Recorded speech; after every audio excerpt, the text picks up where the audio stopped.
أما بعد فأعوذ بالله من الشيطان الرجيم بسم الله الرحمن الرحيم ما كان محمد أبا أحد من رجالكم ولكن رسول الله وخاتم النبيين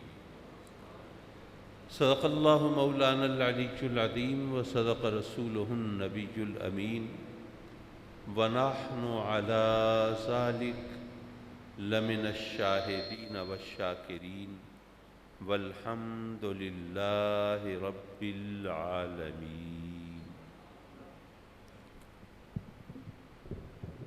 ذی وقار و ذی احتشام علماء و مشائخ اہل سنت، میرے کرم فرما مہربان جناب ڈاکٹر سید ضیاء الحسنین صاحب چشتی آستانہ علیہ ویس شریف، اور اللہ کے فضل و کرم سے آپ دیکھ رہے ہیں بہت صاحبان علم اور دین اور مذہب کے حوالے سے ہمارے لیے روشن چراغ یہاں جلوہ فگن ہیں، اور میں اپنے کرم فرما و مہربان جناب ڈاکٹر خادم حسین خورشید اظہری صاحب کا شکر گزار ہوں کہ انہوں نے اس خوبصورت، اس باوقار، اس جاندار اور اس شاندار محفل میں مجھے بلا کر آپ دوستوں سے ملاقات کا ایک خوبصورت موقع پیدا کیا، اور یقیناً ہم سب بارگاہ رسالت میں اپنی غلامی کے اقرار و اظہار کے لیے اور آقا کریم حضور علیہ الصلوۃ والسلام کی ناموس کے تحفظ کے لیے یہاں پر سب حاضر ہیں، اور رب کی رحمتیں یقیناً ہم سب کے شامل حال ہیں۔ حضرات مکرم، عام طور پر ختم نبوت کے حوالے سے چند مخصوص آیات تلاوت کی جاتی ہیں اور مخصوص احادیث پیش کی جاتی ہیں، لیکن میں عرض کروں گا کہ اگر آپ غور فرمائیں تو بظاہر وہ آیتیں یا وہ احادیث جن کا ختم نبوت سے تعلق دکھائی نہیں دیتا، اگر آپ ان کی تہہ میں اترنے کی کوشش کریں تو وہاں پر بھی آقا کریم صلی اللہ علیہ وسلم کے ختم نبوت کے نشان پوری آب و تاب کے ساتھ روشن دکھائی دیتے ہیں۔ مثال کے طور پہ آپ جانتے ہیں کہ ایک حدیث جو بظاہر اہل تشیع اور اہل سنت میں بحث مباحثے کا مرکز بنی رہتی ہے کہ میرے آقا کریم صلی اللہ علیہ وسلم نے اپنے وصال سے چند روز پہلے فرمایا کہ ایتونی بقرطاس، ہاں بھئی مجھے کوئی کاغذ دو، اکتب لکم کتابا، میں تمہیں کچھ ایسی چیز لکھ کے دے دوں کہ جو تمہیں ہمیشہ کے لیے گمراہ ہونے سے محفوظ کر دے۔ جب آقا کریم نے یہ بات فرمائی تو سیدنا عمر فاروق رضی اللہ تعالیٰ عنہ نے عرض کی کہ آقا ہمارے پاس کتاب اللہ ہے، اور یقیناً کتاب اللہ ہمیں گمراہی سے بچانے والی ہے، تو اس طرح پھر آقا کریم کو وہ کاغذ قلم نہیں دیا گیا، اور اہل تشیع آج تک اس پر شور مچاتے ہیں کہ جی پتہ نہیں آقا کریم صلی اللہ علیہ وسلم نے کیا چیز عطا فرمانی تھی، اور حضرت عمر کی مداخلت کی وجہ سے ہم محروم رہ گئے۔ اب اس تمام قصے میں بظاہر آپ غور کریں تو ختم نبوت کا کوئی ذکر نظر نہیں آتا۔ پہلے تو میں اس حدیث کے حوالے سے بہت مختصر، کیونکہ علماء اور طلباء موجود ہیں، تو کوئی ایسی بات جو آپ کے لیے اجنبی ہو، انوکھی ہو، نئی ہو، وہ پیش کرنا یقیناً میرے لیے دشوار ہوگا۔ صرف ایک بات عرض کرتا ہوں کہ سیدنا عمر فاروق کو تو الزام دے رہے ہیں، لیکن وہ وقت وہ تھا جو لوگ ہر وقت اپنی جیب میں کوئی مارکر، کوئی بال پوائنٹ، کوئی پین نہیں رکھا کرتے تھے۔ قلم دوات ان گھروں میں ہوتی تھی جو لوگ پڑھنا لکھنا جانتے تھے، اور پڑھنے لکھنے والے، کاغذ قلم سے رشتہ رکھنے والے بہت تھوڑے ہوتے تھے، اور سیدنا علی مرتضیٰ کرم اللہ تعالی وجہ الکریم ان پڑھے لکھے لوگوں میں بڑا نمایاں مقام رکھتے تھے۔ اور مزے کی بات یہ ہے کہ میرے آقا کریم حضور علیہ الصلوۃ والسلام اگر اس وقت سیدہ عائشہ صدیقہ رضی اللہ تعالیٰ عنہ کے حجرے میں ہیں تو سیدہ فاطمۃ الزہرا سلام اللہ علیہا کا جو حجرہ مبارکہ ہے وہ تو بالکل متصل ہے، اس سے زیادہ قریب تو کوئی حجرہ ہے ہی نہیں۔ تو جیسے ہی آقا کریم نے کاغذ قلم مانگا تھا تو سب سے پہلے تو علی مرتضیٰ پیش کر سکتے تھے، ظاہر ہے کہ وہاں پر جیب میں قلم لگے ہوئے نہیں تھے، وہاں پر اس طرح کوئی کاغذ قلم کہیں اور سے لا کر دیتا تو اس میں کہیں دیر لگ سکتی تھی، تو سب سے پہلے جو کاغذ قلم پیش کرنے کی قدرت رکھتے تھے وہ مولا کائنات علی مرتضیٰ ہیں، لیکن انہوں نے بھی پیش نہیں کیا۔ اور میرے آقا کریم اس واقعے کے کئی روز بعد تک چشم فلک کے سامنے جلوہ فگن رہے، اس دنیا میں تشریف فرما رہے۔ تو حضرات مکرم، اس حوالے سے یہ سیدھی سی بات یہ ہے کہ اگر کوئی چیز ایسی رہ گئی جو ہماری ہدایت کی بہت شدت سے ذمہ دار ہو سکتی تھی اور امین ہو سکتی تھی اور ہماری ہمیں گمراہی سے بچنے میں ہمیشہ کے لیے مددگار ہو سکتی تھی، اگر کوئی ایسی چیز نہیں ملی اور آقا کریم نے تحریر نہیں فرمائی اور معاذ اللہ معترضین کے قول کے مطابق سیدنا عمر فاروق کی مداخلت کی وجہ سے ہم محروم رہ گئے، تو اس کا سیدھا سادہ مطلب یہ نکلتا ہے کہ پھر دین مکمل نہیں ہوا، اور اگر دین مکمل نہیں ہوا تو پھر تو معاذ اللہ پھر کسی ایسی ہستی کی گنجائش نکالنی پڑے گی جو دین مکمل کرے۔ لیکن سیدنا عمر فاروق بھی گویا یوں کہیے کہ محافظ ختم نبوت ہیں کہ انہوں نے فوراً یہ بات اجاگر کر دی اور یہ بتا دی کہ دین مکمل ہو چکا ہے۔ تو آج تو آقا کریم جلوہ فگن ہیں، ہماری آنکھوں کے سامنے موجود ہیں، اگر یہاں پر ہم سے کہیں خطا ہوگی تو وہ اس کی نشاندہی فرما سکتے ہیں، لیکن اس کے بعد میرے آقا کریم نے تکرار نہیں کی، یہ شکوہ بھی نہیں کیا کہ بھئی میں اتنی اہم چیز جو میری امت کے لیے ہدایت کے لیے رہنمائی کے لیے اور ہمیشہ کے لیے ہمیشہ کی رہنمائی کے لیے ضروری ہے وہ میں لکھ کے دینا چاہتے ہوں، تم کیا حماقت کرے ہو، تمہیں کاغذ قلم کیوں نہیں دیتے؟ میرے آقا کریم نے دوبارہ نہیں فرمایا۔ اگر کوئی ایسی واقعی چیز ہوتی تو میرے آقا کریم جو تمام جہانوں کے لیے رحمت بن کے آئے، وہ اپنی امت کے لیے سب سے پہلے رحمت ہیں، تو یقیناً کیسے ممکن ہوتا کہ وہ چیز عطا کیے بغیر پردہ فرما جاتے؟ تو اگر آپ غور کریں تو یہاں پر بھی ہمیں ختم نبوت کی دلیل ملتی ہے۔ ایک دفعہ ایسا ہوا، میرے والد گرامی رحمت اللہ علیہ سے ایک پادری بحث کر رہا ہے، وہ کہتا ہے کہ جناب آپ عجیب لوگ ہیں، آپ کا قرآن تو کہتا ہے کہ وما ارسلنا من رسول الا بلسان قومہ، کہ ہم تو جو بھی رسول نازل کرتے ہیں بھیجتے ہیں وہ رسول وہ ہوتا ہے جو ان کی اپنی قوم کی زبان میں وہ ان سے ہم کلام ہوتا ہے۔ تو آپ کی زبان تو اردو ہے اور نبی کریم عربی بولا کرتے تھے، تو پتہ چلا کہ آپ تو ان کی قوم میں ہیں ہی نہیں، وہ آپ کے لیے نبی بن کے آئی نہیں، تو آپ کیوں خواہ شور مچاتے ہیں اور ان کی تائید اور حمایت کرتے ہیں اور ان کی غلامی کا دعویٰ کرتے ہیں؟ یہ تو قرآن ہے، قرآن بتا رہا ہے۔ تو ابا جی قبلہ مسکرائے اور کہا کہ تمہیں قرآن کی سمجھ کیسے آ سکتی ہے؟ قرآن کی سمجھ تو صاحب قرآن کی غلامی سے آتی ہے۔ فرمایا کہ تم نے یہ غور نہیں کیا کہ یہاں بے لسان قوم ہی ہے، بے لسان امت ہی نہیں ہے۔ بھئی باقی تمام انبیاء وہ تو ایک قوم کے لیے آتے تھے نا، تو جس قوم کی طرف آئے اسی کی بولی بولتے تھے، لیکن میرے آقا کریم صلی اللہ علیہ وسلم صرف اپنی قوم کے لیے نہیں بلکہ ارسلت الی الخلق کافہ، وہ تو ساری خدائی کی طرف آئے ہیں نا۔ تو قرآن یہ کہہ رہا ہے کہ وہ اپنی قوم کی بولی بولتے ہیں، یہ نہیں کہا کہ وہ اپنی امت کی بولی بولتے ہیں۔ تو میرے آقا کریم کی امت میں تو سارا جہان ہے۔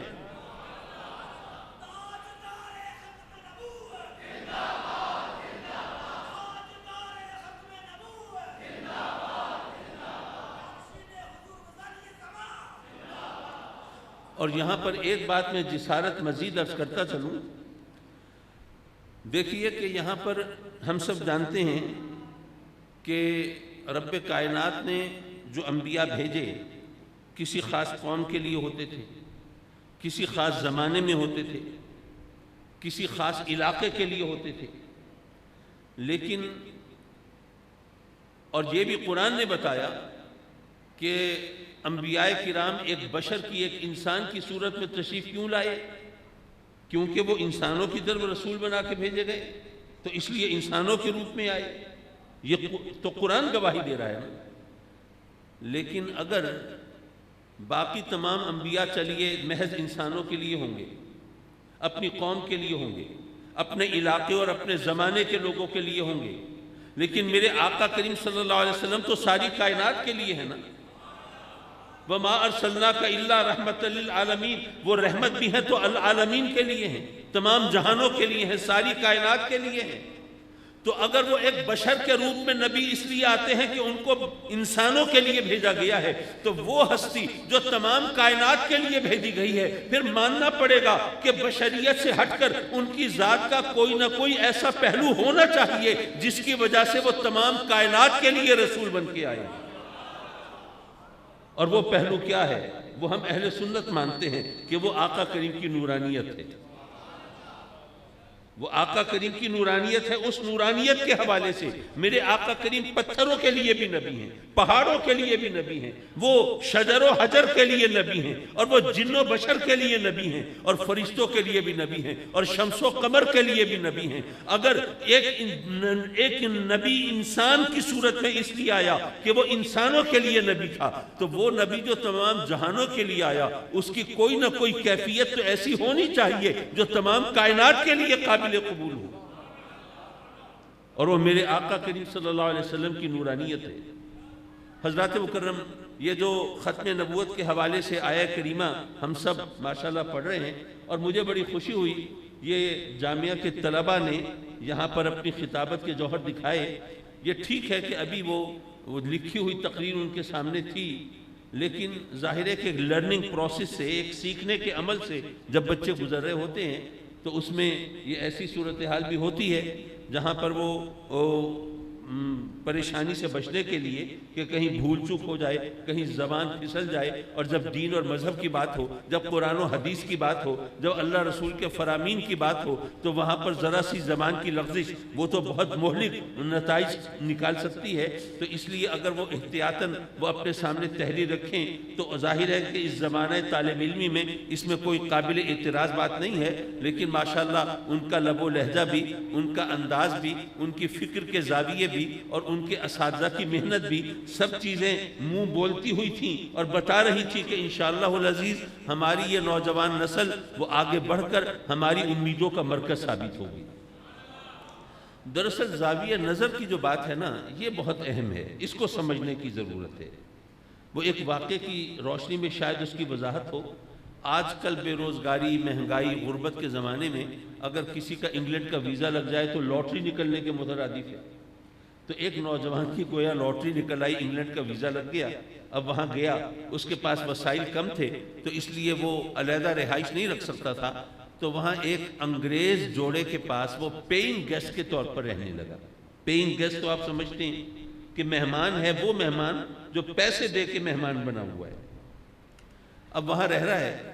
ایک دن وہ انگریز جوڑا، ان کو کہیں کام سے جانا تھا، تو پاکستانی سے پوچھا کہ آج شام کو اگر آپ گھر پر ہوں، ان کا ایک بچہ تھا 9-10 سال کا، کہنے لگے اگر آج آپ گھر پر ہوں، یہ ذرا آواز تھوڑی کم کر دیجئے، یہ گونج جو ہے یہ بات سمجھنے میں مشکل پیدا کر رہی ہے، شکریہ۔ ان کا کہ جی 9-10 سال کا ان کا بچہ تھا، انہوں نے کہا کہ اگر آپ آج گھر پہ ہوں، ہمیں کام سے جانا ہے تو ہم بچے کو گھر چھوڑ کے چلے جائیں گے۔ تو پاکستانی نے کہا کہ ہاں آج میں گھر پہ ہوں، آپ بے فکر رہیں، بچے کو گھر چھوڑ کے چلے جائیں۔ وہ بچے کو وہ گھر چھوڑ کے اپنے کام پہ چلے گئے۔ ان کے جانے کے بعد بچے کو پیاس لگی، وہ کچن میں پانی پینے گیا، تو پانی پیتے ہوئے وہ شیشے کا گلاس جس میں پانی پی رہا تھا وہ اس کے ہاتھ سے سلپ ہوا، گرا، ٹوٹ گیا۔ بچہ گھبرایا، پریشان ہوا، تو ہمارے پاکستانی دوست نے اس کو تسلی دی کہ نہیں گھبراؤ نہیں، پریشان نہ ہو، اب بس ایسا کرو جب آپ کے پیرنٹس آئیں گے نا وہ پوچھیں گے تو ان کو کہہ دینا کہ گلاس انکل سے ٹوٹا ہے، میں بھی اون کر لوں گا، ہاں مجھ سے ٹوٹا ہے، کوئی مسئلہ نہیں، بلکہ نیا گلاس بھی لا دوں گا۔ بچے نے کہا ٹھیک ہے، وہ راضی ہو گیا اس پہ۔ جب والدین آئے تو ظاہر ہے کہ انہوں نے وہ گلاس کے بارے میں پوچھا، تو بچے کو جیسے سبق پڑھایا تھا اس نے کہا گلاس تو انکل سے ٹوٹا ہے۔ اس نے بھی کہا جی مجھ سے ٹوٹا ہے، آپ فکر نہ کریں، میں نیا گلاس لا دوں گا۔ بات آئی گئی ہو گئی۔ اب رات ہو چکی تھی، سب اپنے اپنے کمروں میں سونے چلے گئے۔ دوسرے دن اللہ صبح منہ اندھیرے کسی نے پاکستانی کا دروازہ کھٹکھٹایا۔ اب یہ پریشانی، اتنی جلدی کون آ گیا؟ دروازہ کھولا تو وہ انگریز میاں بیوی کھڑے ہیں۔ بھئی خیریت؟ اس وقت انہوں نے کہا جی رات کو آپ تو سونے کے لیے آ گئے، آپ کے جانے کے بعد ہمارا بچہ آیا، وہ ہم سے سوری کرنے آیا تھا، معذرت کرنے آیا تھا، اور اس نے بتایا کہ جی گلاس تو اس سے ٹوٹا تھا، وہ آپ نے اس کو کہا تھا کہ اس کا نام، آپ کا نام لے دیں، تو اس نے آپ کے کہنے پہ آپ کا نام لے دیا۔ تو معاف کیجئے، ہم نے تو آپ کا بڑا اچھا شریف آدمی سمجھ کے آپ کو اپنے پاس رہنے کو جگہ دی تھی، ہمیں نہیں پتہ تھا کہ آپ ایسے شخص ہیں کہ چند گھنٹوں کے لیے ہم نے بچہ آپ کے پاس چھوڑا اور اتنی دیر میں آپ نے اس کو جھوٹ بولنا سکھا دیا اور اس کو یہ تربیت دی کہ آپ اپنا قصور کسی دوسرے کے سر تھوپ کے خود بے گناہ بن سکتے ہیں۔ تو معاف کیجئے، چند گھنٹوں میں آپ نے اس کے اخلاق کا یہ جنازہ نکالا ہے، زیادہ رہیں گے تو پتہ نہیں کیا ستم ڈھائیں گے۔ ایسا بندہ ہمیں اپنے گھر پہ نہیں چاہیے، آپ یہاں سے بوریا بستر گول کیجئے۔ میں سوچنے لگا وہ پاکستانی بھائی بعد میں اپنے دوستوں میں یا فیملی میں بیٹھ کے کہہ رہا ہوگا یارو نیکی کا زمانہ ہی نہیں ہے، میں نے تو ان کا قصور اپنے سر لے لیا، انہوں نے الٹا مجھے اپنے گھر سے نکال دیا۔ بات تو زاویہ نظر کی ہوتی ہے۔ میرے آقا کریم صلی اللہ علیہ وسلم کے ختم نبوت کے حوالے سے ہم اتنے حساس کیوں ہیں؟ وہ اس لیے کہ میرے آقا کریم کی عظمت و شان کے بے شمار پہلو ہیں، لیکن جس پہلو کے خلاف بھی اگر کوئی زبان کھولے گا تو ہم اہل سنت وہ پہرا دینے کے لیے وہاں پہ موجود ہوں گے۔ چاہے آقا کریم کی نورانیت کا کوئی انکار کرے تو وہاں پر بھی ہم ہیں، اگر آپ کے علم غیب کا انکار کرے وہاں بھی ہم ہیں، اگر آقا کریم کے قدرت و اختیار کا کوئی انکار کرے تو وہاں بھی ہم ہیں۔ آپ کی عظمت و شان کے جس پہلو پر کوئی حرف گیری کرے گا، انگشت نمائی کرے گا، اعتراض کرے گا، باتیں بنائے گا، تو ہم اس کی حفاظت کے لیے وہاں پر انشاءاللہ ہم موجود ہوں گے اور ہر طرح سے ہر ایثار اور ہر قربانی کے لیے تیار ہوں گے۔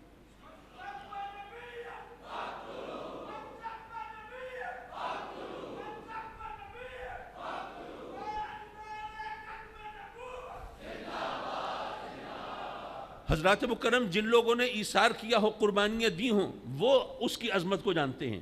جنہوں نے ختم نبوت کے حوالے سے جیلیں کاٹی ہیں نا، جنہوں نے قربانیاں دی ہیں، جنہوں نے موت کی سزائیں بھی قبول کی ہیں، وہ جانتے ہیں۔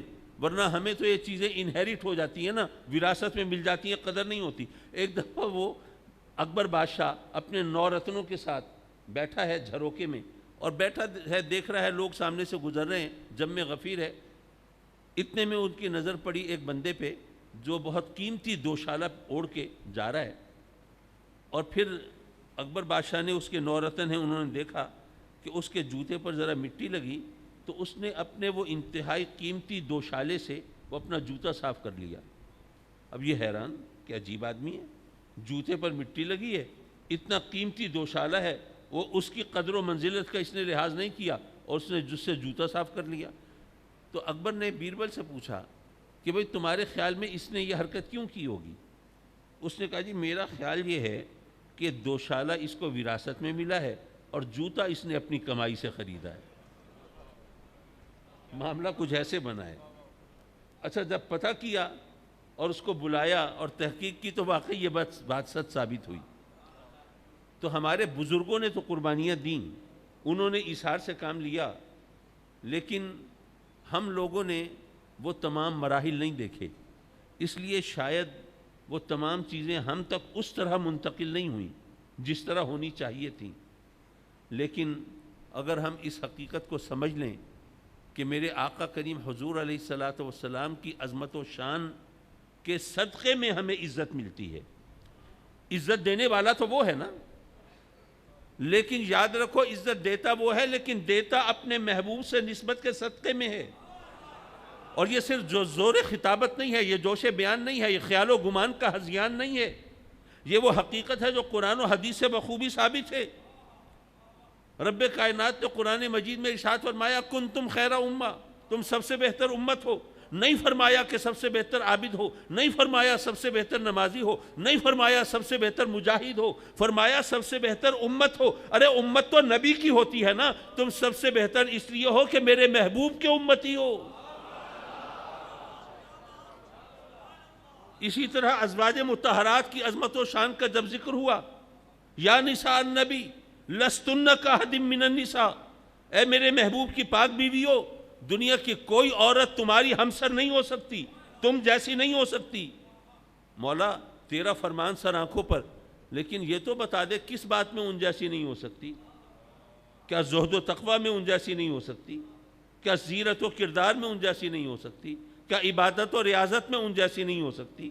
کیا شکل و صورت میں ان جیسی نہیں ہو سکتی؟ کیا حسن و جمال میں ان جیسی نہیں ہو سکتی؟ کیا امور خانہ داری میں ان جیسی نہیں ہو سکتی؟ کشیدہ کاری میں ان جیسی نہیں ہو سکتی؟ سلائی کڑھائی میں ان جیسی نہیں ہو سکتی؟ کیا حسب نسب میں ان جیسی نہیں ہو سکتی؟ مولا کچھ پتہ تو چلے، دنیا کی عورتیں یہ ایک دوسرے سے تقابل ہوتا ہے تو یہی پہلو ہوتے ہیں نا جن کی وجہ سے ایک عورت کو دوسری عورت پر فوقیت دی جاتی ہے۔ تو مولا ذرا بتا دے کس بات میں ان جیسی نہیں ہو سکتی؟ رب کائنات نے کوئی وجہ بیان نہیں فرمائی، بس اتنا ذکر فرمایا، یا نساء النبی، اے میرے محبوب کی بیویوں، تم جیسی دنیا کی کوئی عورت کیسے ہو سکتی ہے؟ تم تو میرے محبوب کی بیویاں ہو نا۔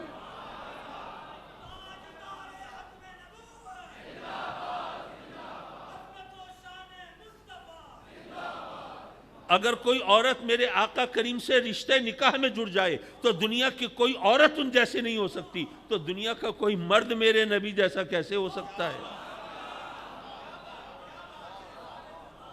ہم اہل سنت، ہم اگر اہل بیت کی عظمت کے سامنے سجدہ ریز ہیں تو صحابہ کرام کی شان اور مرتبے کو بھی اسی طرح مانتے ہیں جس طرح ماننے کا حق ہے۔ اب آپ بتائیے کسی ولی، کسی غوث، کسی قطب ابدال کو کسی صحابی کے مقابلے میں پیش کیا جا سکتا ہے؟ نہیں۔ صحابی کسے کہتے ہیں؟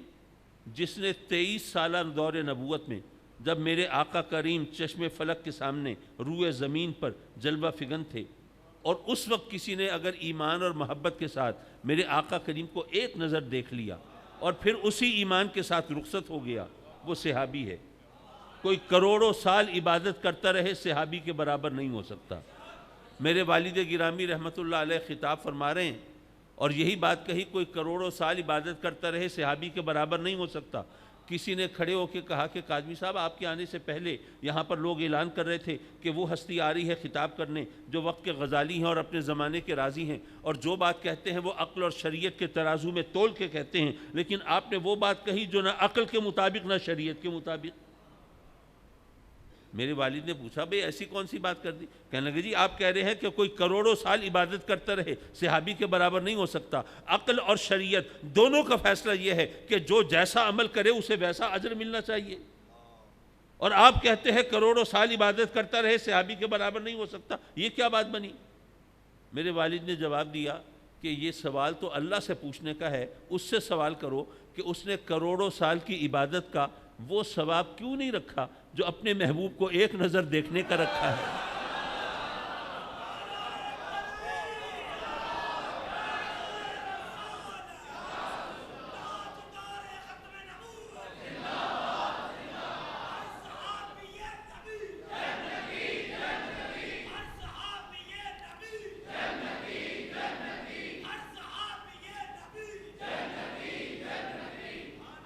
حضرات مکرم، جب صحابی کی یہ شان ہے، اب ایک میں صرف ذرا فوڈ فار تھاٹ، ذرا سوچنے کی ایک چیز عرض کر رہا ہوں۔ ہم اہل سنت اولیاء کرام کی کرامتوں کو مانتے ہیں نا۔ حضور غوث پاک رضی اللہ تعالیٰ عنہ کا ذکر ہو تو ماشاءاللہ وہ کرامتوں کا ایک طومار ہوتا ہے، ہم بیان کرتے ہیں۔ جب صحابہ کرام کا مرتبہ اولیاء کرام سے اتنا بلند ہے کہ کوئی کمپیریسن نہیں ہے، کوئی تقابل نہیں ہے، اور صحابہ کرام کی تعداد کتنی ہے؟ لاکھوں سے میں ہے نا، کوئی تھوڑے تو نہیں ہیں۔ یہ ماشاءاللہ صاحبان علم تشریف فرما ہیں، میری ان سے دستبستہ درخواست ہوگی کہ ایسا کریں، ذرا کتب خانے کو کھنگالیے اور صحابہ کرام کی ذرا جو کرامتیں ہیں وہ تو ذرا بتائیے کتنی ہیں کتابوں میں لکھی ہوئی۔ مجھے یقین ہے ایک ہاتھ کی انگلیوں سے آگے نہیں جائیں گی۔ یہاں عالم یہ ہے کہ ایک ولی کا عرس ہو تو 3 دن تک کرامتیں بیان کرتے رہیں، پوری نہیں ہوتی۔ معاذ اللہ، میرے کہنے کا مطلب یہ نہیں کہ وہ کرامتیں غلط ہیں یا جھوٹی ہیں یا سیلف فیبریکیٹڈ ہے، خود ساختہ ہے، نہیں، وہ حقیقت ہے، ہم مانتے ہیں۔ بتانا یہ تھا کہ کرامت کوئی عزت عظمت کا معیار نہیں ہے۔ صحابہ کرام کی شان دیکھیے، لیکن ان سے منسوب اتنی کرامتیں نہیں، اس لیے کرامت جو ہے وہ کسی کی عظمت اور شان کا معیار نہیں، معیار تو دراصل سرکار سے نسبت ہے۔ تو ختم نبوت کا موضوع بھی ہمارے لیے اسی لیے حساس ہے کہ آقا کریم کی عظمت اور شان کا یہ پہلو اگر کوئی اس کو چھیننا چاہے تو ہم کیسے اس کو گوارا کریں گے؟ حضرات مکرم، آخری بات عرض کر کے میں اجازت چاہوں گا۔ میں ڈاکٹر صاحب کا، ڈاکٹر خادم حسین صاحب کا بہت شکر گزار کہ انہوں نے مجھے رعایت دی کہ میں جتنا وقت چاہوں لوں۔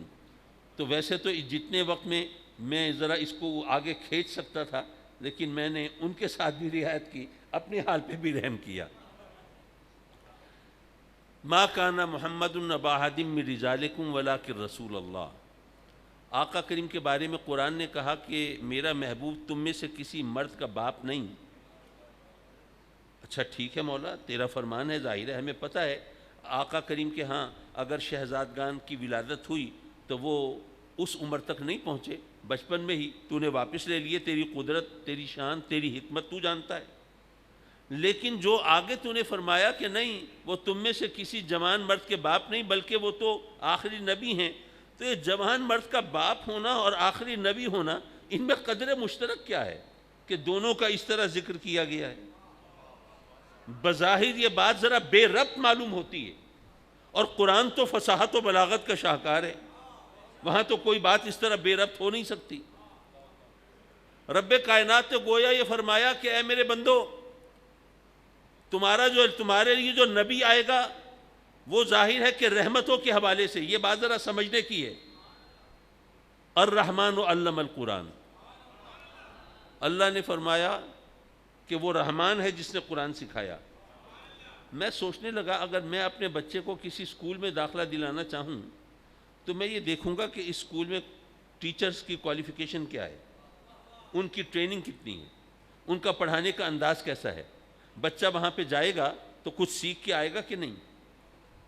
تو جب میں اپنے بچے کی تعلیم و تربیت کی بات کروں تو میں استاد کے مقام کو دیکھوں گا کہ اس کے علم کی کیفیت کیا ہے، اس کے تجربے کا عالم کیا ہے۔ تو وہ جو رب ہے وہ علیم بھی ہے، وہ خبیر بھی ہے، وہ علام الغیوب بھی ہے۔ تو جب قرآن پڑھانے کی بات ہو رہی ہے تو اس کے علیم و خبیر ہونے کا ذکر ہونا چاہیے تھا، اس کے علام الغیوب ہونے کا ذکر ہونا چاہیے تھا، لیکن نہیں، ذکر ہے الرحمن۔ پتہ یہ چلا کہ قرآن سے تمہیں کچھ حاصل ہوگا تبھی ہوگا جب اس کی رحمت شامل حال ہوگی، اس کی رحمت شامل حال ہوگی تو قرآن سے کچھ ملے گا۔ صرف علم پر ناز کرتے رہو، زبان دانی پر اتراتے رہو، جناب میں عربی زبان کی نزاکتوں سے واقف، میں اس کی لطافتوں سے باخبر، میں اس کی گردانیں میں نے رٹی ہوئی ہیں، نہیں، جب تک اللہ کی رحمت شامل حال نہیں ہوگی تمہیں قرآن کی نزاکتیں سمجھ میں نہیں آئیں گی۔ تو جناب یہ رحمت چاہیے ہوتی ہے۔ تو اللہ تعالیٰ نے فرمایا کہ جب رحمت کی بات ہے تو ظاہر ہے کہ انسان جو ہے وہ شفقت پدری، بچوں کے لیے اس کی رحمت وہ باقی چیزوں پر غالب ہو جاتی ہے۔ آج کل یہ مہنگائی اور غربت کے زمانے میں کہتے ہیں نا کہ آدمی اپنی بھوک، اپنی تکلیف برداشت کر لیتا ہے، بچوں کا بلکنا نہیں دیکھا جاتا، تو شفقت پدری ہے۔ تو فرمایا کہ میرا جو محبوب ہے تم میں سے کسی جوان مرد کا باپ تو نہیں، لیکن تم یہ خیال مت کرنا کہ جی وہ جوان مرد کا باپ نہیں تو وہ پھر وہ شفقت، وہ محبت جو باپ کی ہوتی ہے پھر وہ تو ہمیں یہاں سے نہیں مل سکتی۔ نہیں، جو نبی ہے تو وہ تو رحمت مجسم ہے نا، ویسے بھی نبی رحمت کے حوالے سے تمہیں عطا کرتا ہے، اور میرا محبوب تو پھر رحمت مجسم ہے۔ تو تمہیں معلوم ہونا چاہیے کہ اگر باپ خدا نہ خواستہ چلا جائے تو چچا بھی ہوتا ہے، تایا بھی ہوتا ہے، پھوپھا بھی ہوتا ہے، ماموں بھی ہوتا ہے، کبھی کوئی پڑوسی اور ہمسائے بھی ہوتے ہیں، کوئی برادری کا بڑا بھی ہوتا ہے جو تمہارے سر پر دست شفقت رکھ دے، تمہیں سایہ دے دے، تمہاری پرورش کا ذمہ لے لے اور تمہارے لیے زندگی کا سفر آسان کر دے۔ اگر باپ نہ ہو تو اور دوسرے ایسی شخصیات ہوتی ہیں، رشتے آ جاتے ہیں جو تمہاری پرورش کرتے ہیں اور تمہیں اس طرح دیکھ بھال کرتے ہیں۔ لیکن جب نبی، وہ جو مجسم رحمت ہے، اگر وہ چلا جائے تو اب کون آئے گا؟ اور پھر وہ تو خاتم النبیین ہے، اس کے بعد تو کوئی اور نبی بھی نہیں ہے۔